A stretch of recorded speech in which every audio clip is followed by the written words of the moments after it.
धमतरी नगर में वित्तीय वर्ष 2026-27 के लिए बजट पेश किया गया। बजट बैठक शुरू होते ही विपक्ष के कांग्रेसी पार्षदों ने विभिन्न मुद्दों को लेकर जमकर हंगामा किया। इस दौरान पक्ष और विपक्ष के पार्षदों के बीच जमकर नोकझोंक हुई। वहीं जब महापौर रामू रोहरा बजट पेश करना शुरू किया, वैसे ही विपक्ष के पार्षद हंगामा करते हुए जमीन में बैठ गए और जमकर नारेबाजी करने लगे। भारी हंगामा के बीच बजट बहुमत से पास हुआ। इस बार 59 लाख रुपए लाभ का बजट पेश किया गया। इस दौरान सदन में 13 एजेंडे रखा गया। विपक्ष के पार्षदों ने कहा, ये बजट सिर्फ हवाई है।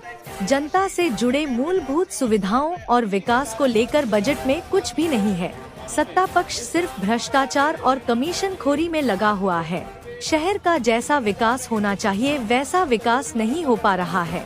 तो वहीं महापौर ने कांग्रेस पार्षदों को विकास विरोधी कहा है और कहा कि शहर का जो विकास हो रहा है उसे विपक्ष के लोग पचा नहीं पा रहे हैं। महापौर ने कहा कि डबल इंजन की सरकार में शहर का चहुमुखी विकास हो रहा है और ये बजट शहर विकास के लिए क्रांतिकारी साबित होगा। धमतरी का आज बजट पेश हुआ है। ये सिर्फ धमतरी जनता के लिए छलावा वाली बजट है। और आज हाईटेक जो बस स्टैंड आप बना रहे हैं, अगर पुराने मंडी की जमीन को अधिग्रहण कर ले और जो वर्तमान में बस स्टैंड संचालित हो रहे हैं और आप उस जगह हाईटेक बस स्टैंड बनाएंगे तो शहर वासियों को बहुत लाभ होगा। अगर खपरी में हाईटेक बस स्टैंड बनेगा और दाई डोरा के लोगों को बस स्टैंड जाना है तो 70-80 रुपये ऑटो किराया दे के जाना पड़ेगा और रात में आने जाने के लिए बहुत दिक्कत होगा। तो कम से कम जैसे रायपुर में अंतर्राज्यीय बस स्टैंड 20 शहर में बना है, कोई वहाँ प्रॉब्लम नहीं है, बहुत जबरदस्त बस स्टैंड बना है। उसी तर्ज पे यहाँ भी 20 शहर में बनाया जाए, जहाँ है वहीं संचालित किया जाए। पुराना मंडी की जमीन खाली है, आप शासन में बैठे हैं, शासन से वो मंडी का भूमि अधिग्रहण करके वहाँ जोरदार हाईटेक बस स्टैंड बना के शहर वासियों को लाभ दिया जाए। ये हम लोग मांग करते हैं, क्योंकि बजट में मैडम हमारे से कोई भी चर्चा करना उचित नहीं समझी। सिर्फ हाया नाम में जवाब पूछ रही, जैसे हम लोग कोंदा हैं। हमारा माइक बंद करके बैठी थी, हमारा माइक दबा बंद कर सकते हैं लेकिन हमारा आवाज़ बंद नहीं कर सकते हैं। विपक्ष शहर विकास के हर चीज़ में आगे रहेगा, शहर का विकास में जो भी रहेगा उसके लिए अपना समर्थन देगा और शहर हित में नहीं रहेगा उसका पुरजोर विरोध करेगा। आप ऑडिटोरियम का निर्माण कर रहे हैं, पूर्व में 1.5 करोड़ का टेंडर लगा था, लेकिन उसको किस कारण से कैंसिल किया इसका कोई जानकारी नहीं दे रहे हैं।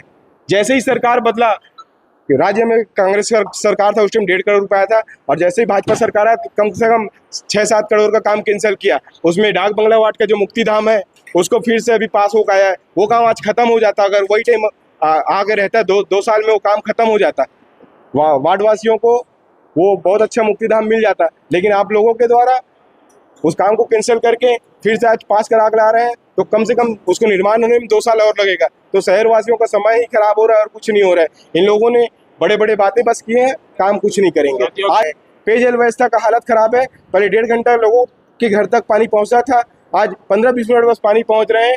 बरसात और ठंडी में यहाँ था तो गर्मी में बहुत बुरे हाल होने वाला है। इन लोग सिर्फ शहरो शहरी में ही मंग रहे हैं और कुछ नहीं है। और इन लोगों ने चुनाव के टाइम घर घर घुस के बोलते थे, जिसके घर झोपड़ी वाले रहता था घर में जाकर फॉर्म भरवाता था, हम लोग को चुनाव जिताओ, हम घर में आके तुम्हारा आवास पास करेंगे। पट्टा नहीं है फिर भी पास करेंगे, आप मकान टैक्स बस देना। आज मैं इन लोग से बोलना चाहता हूँ, आप लोग जो घूम के वादा किए हैं आप उन लोग के पास जाओ, फॉर्म भराओ, उन लोग को आवाज़ दो। अगर आप पट्टा विन का आवाज़ नहीं दे सकते तो पहले पट्टा बनवाइए राज्य सरकार को बोल के, उसके बाद उसका आवास पास कीजिए। लोग आवास के लिए भ्रमित है, घूम रहे हैं। और 2.0 ये आवास योजना हितग्राहियों के लिए बहुत खतरनाक सिचुएशन आ गए हैं।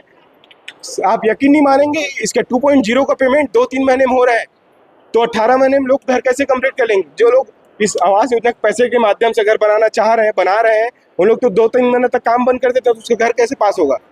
पहले भुगतान नगर निगम कर देता था, अब सेंट्रल गवर्नमेंट इस भुगतान को ऊपर से SNA स्पर्श योजना के तहत करवा रहे हैं। तो पहले जब इस योजना का पैसा निगम अकाउंट में डालता था तो निगम अब अकाउंट सेक्शन सीधा SNA विभाग भेजता है, जिसका सेंट्रल गवर्नमेंट का जितना भी स्कीम रहता है उसके तहत भुगतान होता है। इस योजना के कारण बहुत परेशानी हो रहा है जनता को, तो इस योजना में शिथिल किया जाए और नगरीय प्रशासन को, नगरीय निकाय को भुगतान करने का मौका दिया जाए। जो पूर्व में 10 साल तक चला है, कभी कोई दिक्कत नहीं हुआ, 15-20 दिन में एक खाता में आ जाता था, लेकिन आज वही पैसा 2.5-3 महीने में आ रहा है।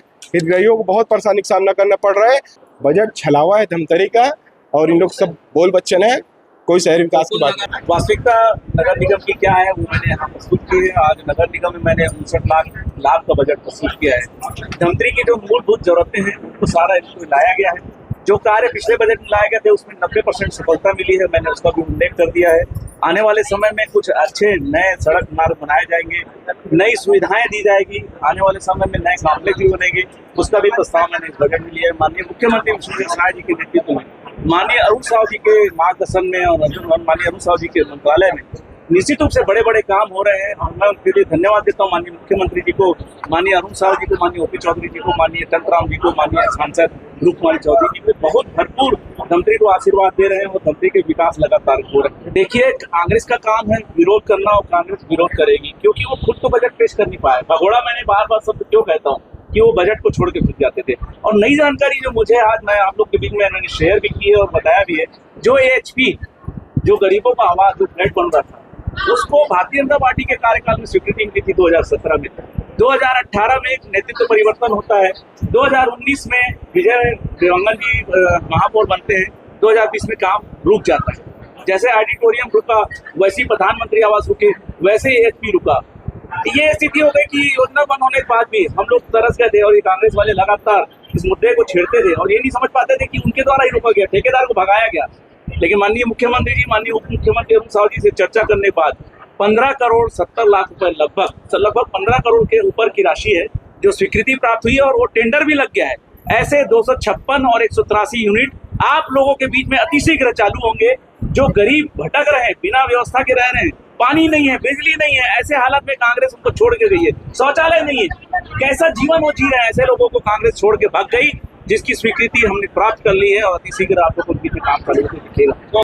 देखिए, सब सर्वसम्मति से हुए। कांग्रेस वाले खुद भी चाहते हैं कि सर्वसम्मति से पास हो, वो आके मुझसे चर्चा भी करते हैं और कांग्रेस वाले तो खुद बधाई देने आते हैं। दुनिया जान रही है, पेपर में आप लोग छापते भी हैं, लड्डू खिलाने आते हैं कि आपने मेरे वार्ड में स्वीकृत कराया, आपने मेरे वार्ड में मुक्ति धाम स्वीकृत कराया, आपने वार्ड में रोड बनाया। ये सामने कुछ और पीछे कुछ, ये नहीं होना चाहिए।